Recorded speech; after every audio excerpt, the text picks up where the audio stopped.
Hello, it's Sunday, January 14th, 2018, and as of this recording, I'm still depressed, but I'm not dead. Hey guys, thanks for downloading the episode. I appreciate all of you taking time out of your day to listen to my podcast. You guys really warm my heart, and I appreciate it all so very much. I try to do my best to let you guys know every week, or every episode, I guess. Every week is the dream, I suppose. But I never feel like I quite get the feeling across on how much I appreciate how much I appreciate you guys taking time, like I say every time, taking time out of your day to listen to the show. I appreciate it. Thank you so very much. If you could do me a favor and share the show or like the show, or if you're on Twitter and you see me post the link to the episode, if you could retweet that would be great. I would really like to have this show reach as many ears as possible, just to let others know that they're not alone and that they're not, that they're not the only ones who feel the way they feel. You guys know what I'm talking about. So before we get into the show, let me remind you how you can get a hold of me. You can email me, jamoalki@gmail.com. You can reach me on Twitter @jamoalki, facebook.com/jamoalki, www.jamoalki.info. That's JAMOALKI. Or you can text me at 248-648-1419. So with that out of the way, let's get on with the show.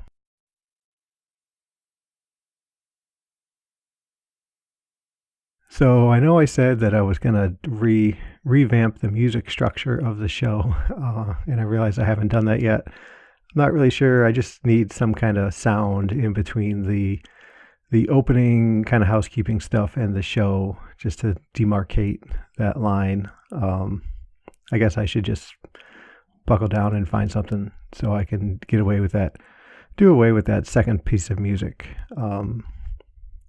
So, let me know. Any of you guys who are audio producers out there, let me know what you think. Thanks. I appreciate that. So it is January 14th, which means I am a week away from 3 years post last suicide attempt.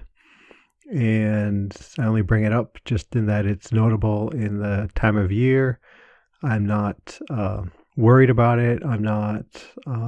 I don't have a lot of emotion about it.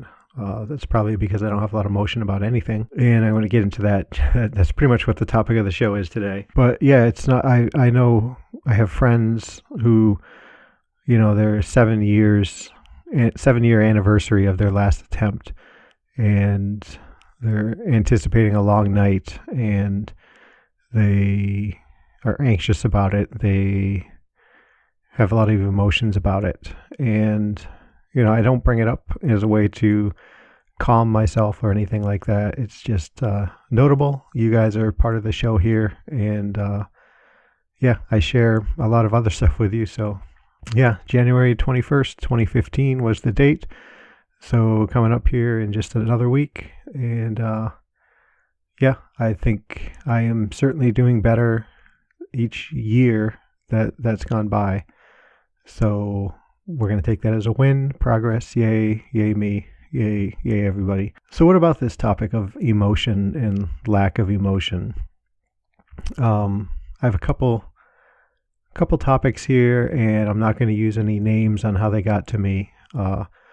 One, I was asked not to use their name, which is fine, and the other, I just want to protect them from other people hearing their story specifically about them. But the first part is I got a note to go check out a blog site, a blog that I go to frequently, friend of the show.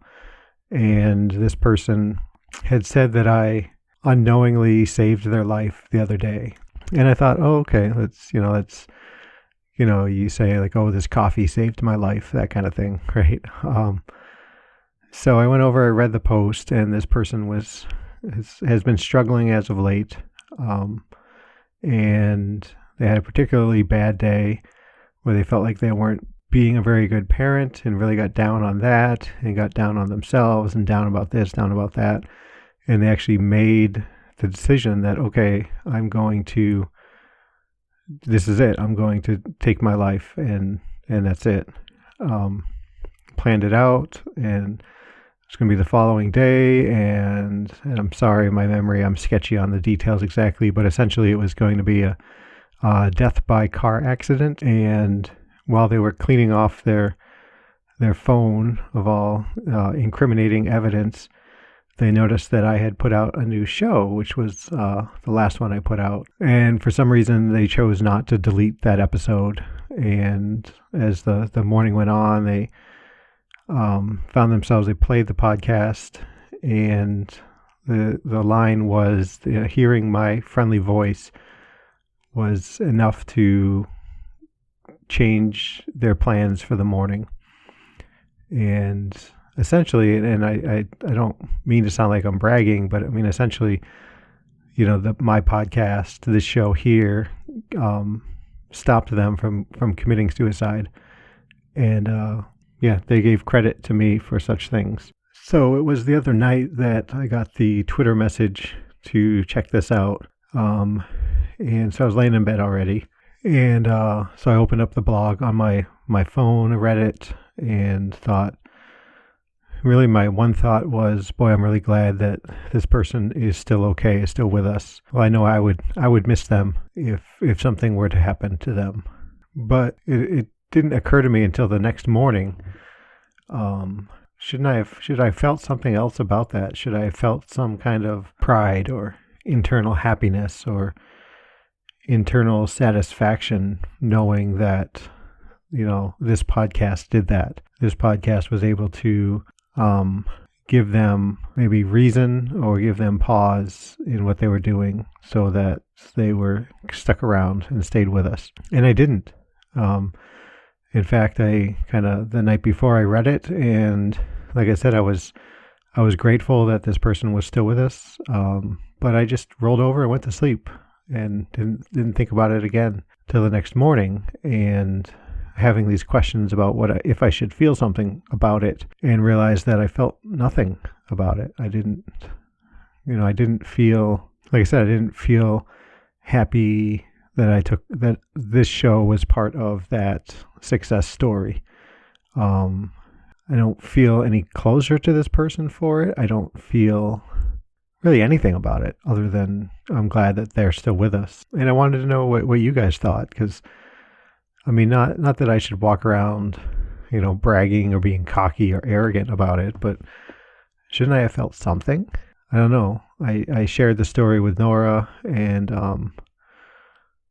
asked her the same thing, and she agreed that maybe I should have felt something, but we weren't really sure what, if anything, it would be. So you guys, let me know what you think, because I think this is just another symptom, another byproduct of the anhedonia, where I don't feel positives, I don't feel goods, and I don't know.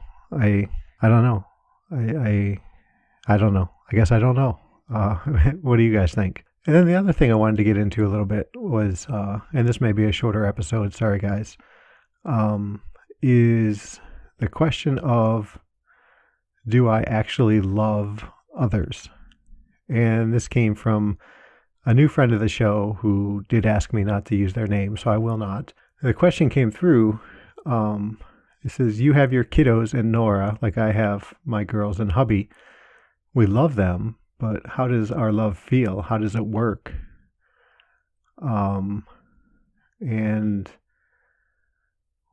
This is a topic that I'm not really anxious to get into. I'm not really looking forward to getting into for various reasons. But I also brought this one up with Nora, and I just mentioned how I wasn't really looking forward to exploring this topic, and she said, why? Because you don't feel the kind of, you don't really feel any emotions towards me. And and that's really it. I mean, so what does it mean when I say I love Nora, when I tell her that I love her? Because I don't feel the kind of any strong emotional attachment to her, to my girls, to anyone really. And so, I mean, you can see why this is a kind of a dicey area for me.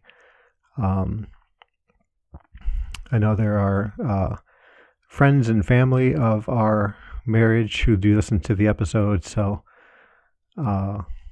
yeah, just know that I've cleared this all with Nora before I get into it, everybody. So how do I know that I love them? How do I know that I love my girls? I say it on this podcast all the time. And it's pretty well documented that I don't love myself. That's pretty clear from the show. And you hear people spout on about, how can you can't love someone else until you love yourself, or you can't truly love someone else until you love yourself. Well, if that's true, then I don't know, that's a big problem for me saying I love anybody. It's interesting because I don't know, I guess I'm at a point where I don't know I'm really rambling here. So I'm going to read a little bit more about what this person sent me when they were, we had a little back and forth on Twitter, but mostly it was from them, as I was trying to digest it and come up with an idea on how I could talk about it, because I think this is an important topic, and it's probably one I'm going to have to revisit on another day, when I can put my own personal spin behind it. But some of the things that they said was like, I don't feel a need to be with them most of the time, and anything that I'm going to read here is, I'm reading it because it reflects my feelings and my emotions at the same time. I don't feel a need to be with anyone. Nora is the person that I want to share my thoughts with. She's the person who I feel safe around and I feel comfortable with. The person who gets the first and the best of me, whatever that may be. But, make me choose between anything and my girls or Nora, and that anything is going to lose out, because they're going to get me first. They're going to get me the best I can offer, for whatever it is that they need. So I know that. I know as far as Nora goes, wherever she is, that's where home feels. When we were, we moved a few years ago into her sister's house here, and, there was some debate and hand-wringing over whether we should make the move, whether we should do it. Nora would ask what I think, and realistically, I told her, as long as it's dry and warm in the winter and cool in the summer, what do I care, as long as, she's with me.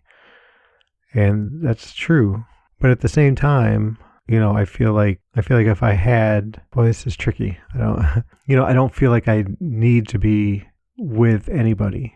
I don't feel like, and don't get me wrong, I mean, my life would implode if Nora wasn't around, and I've talked about that in times when Nora's out of town and things like that. So I guess if I was gonna try to make a short statement on that, it would be that I feel like if Nora wasn't here anymore, that my life would be just as flat and emotionless and blah as it were if she was here, or when she is here.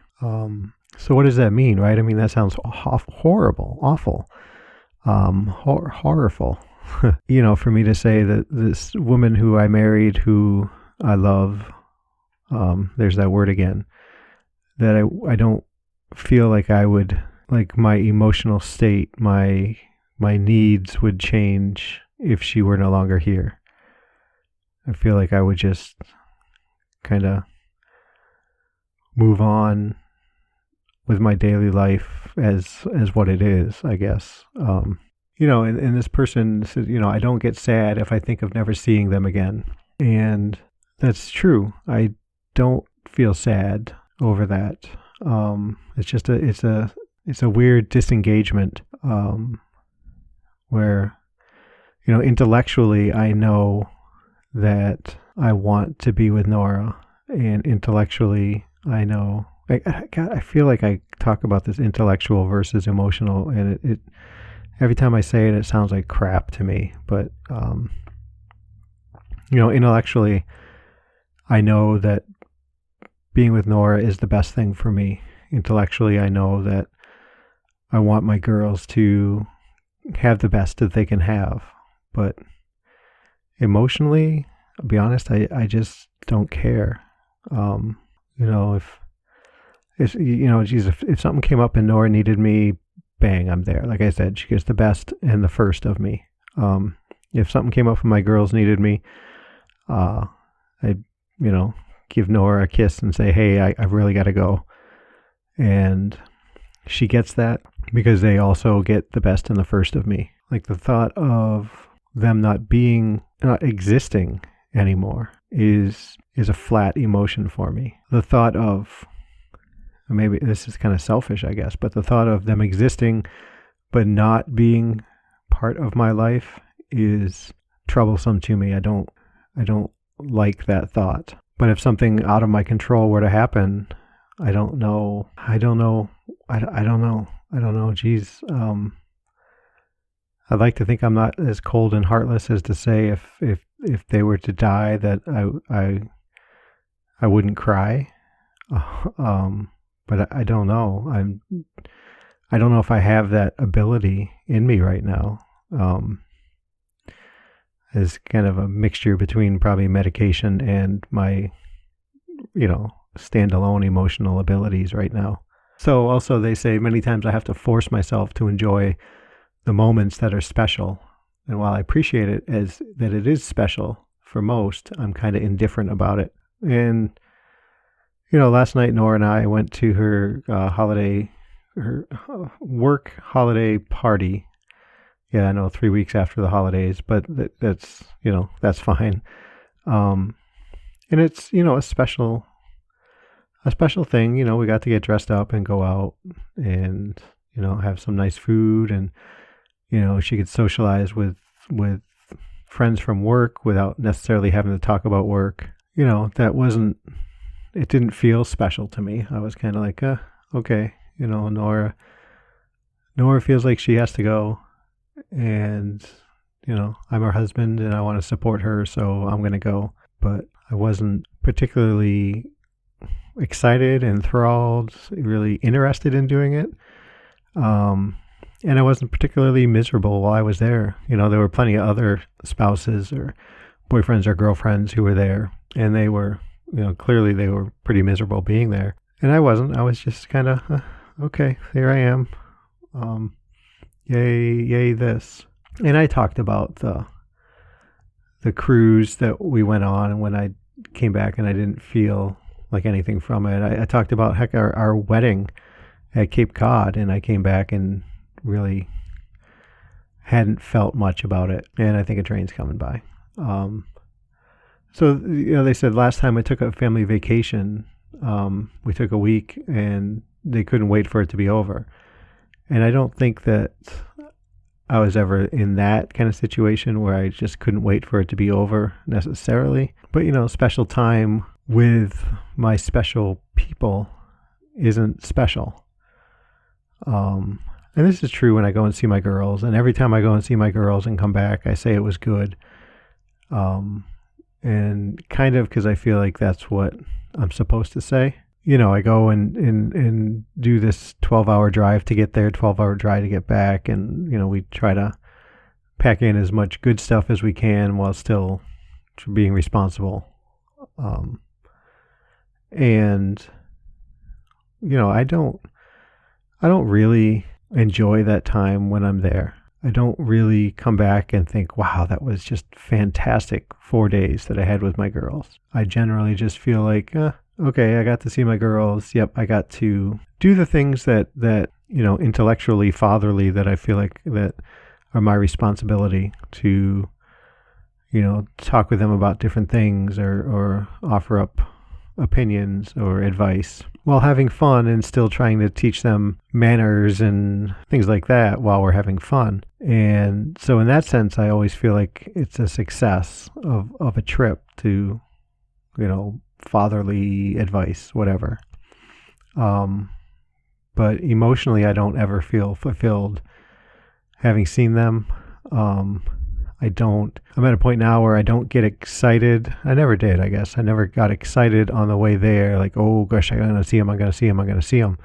And I'm at a point now where I don't feel down when I leave them anymore. And there was a point when I did that, and when my emotions weren't as well suppressed, I guess we'll say they are now. So yeah, so I don't, time with them is, time that I understand that they should have, and I would like it to be, a thrilling time for me, or a satisfying time, or leave and come back having felt like, wow, this was a really good trip. I really thought I really enjoyed it. I really had a good time with my girls. And then the next thing is I see how they love me, and I don't feel as if I'm truly capable of reciprocating the same love, in quotation marks, love.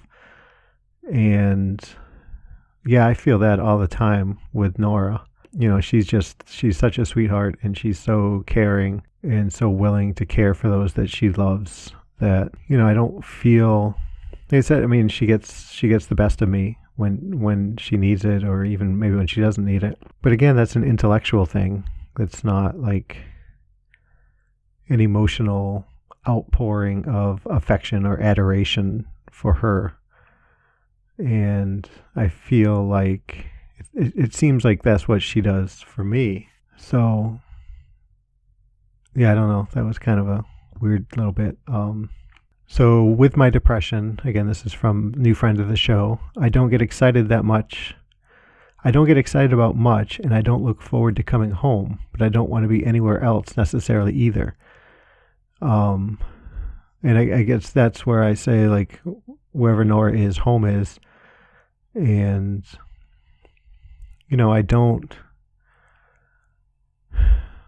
it's more comfortable for me when Nora is here in the house. And, Fridays she works from home. Fridays I have short days with my work. And, I come right home after work, not because I want to see Nora, but because that's just what I do. And, Nora works late sometimes, or Nora goes out, and, I'm waiting for her to come back, and I don't feel like that, oh gosh, she's going to be here any minute now. This is great. I can't wait to see her.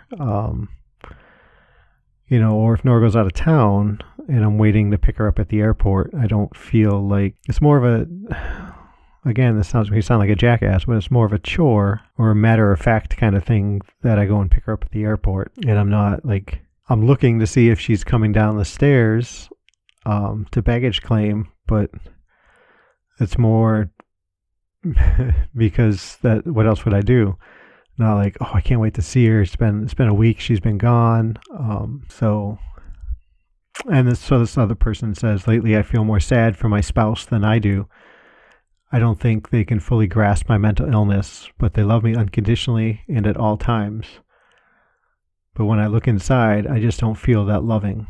And yeah, that's right here. That's this right here. I mean, other than I think Nora has a better understanding of what my illnesses are, but she can only know so much, right? She hasn't dealt with personally the kind of severe depression that I'm dealing with. So yeah, I mean, she does love me unconditionally, and that's something that I've never experienced before, and it's quite remarkable, and always surprises me when something comes up and I ask her, hey, what do you think about this? And she's like, well, absolutely. If it's what makes you happy, or if it's something you need, then absolutely, let's do it. And I mimic that back to her, but I don't feel that. Gosh, I don't know. This episode seems like crap, guys. Am I stumbling through it as much as I feel like I am? Oh yeah, this is definitely a topic I'm going to have to revisit another time. I feel like I'm really holding back because of the audience that I know can hear this. And I'm not too excited about that. I thought I was past that, but apparently I'm not. So what it comes down to, again, I guess it's just that crappy intellectual versus emotional knowledge, where, I guess intellectually I love Nora, if that's a thing. I mean, I know that there's not someone else out there like her, and there's not someone that I feel comfortable with like I do with her. And intellectually, I know I love my girls and that they are valuable to me, but emotionally, I just don't feel it. And I haven't for quite some time. In all of it, I mean, everything that we've talked about here, doing things with any of them is there's no emotional attachment there. Yeah, I don't know. I'm really struggling here. So I think I'm going to wrap it up. I feel like I'm leaving you guys hanging a lot on this, and I promise I'm going to revisit this. Might take a while, but I've got to figure out how to not to feel like I need to pull my punches and hold back on this. So yeah, I guess that's it, guys. Let me know what you think. Hit me up, facebook.com/jamoalki, @jamoalki on Twitter, 248-648-1419. Send me a text. Let me know what you think. Isaac, I'm really enjoying our conversations, so keep that up. And everybody out there, I hope you're doing well. I hope you're safe. And yeah, I'll talk to you next time. Thanks.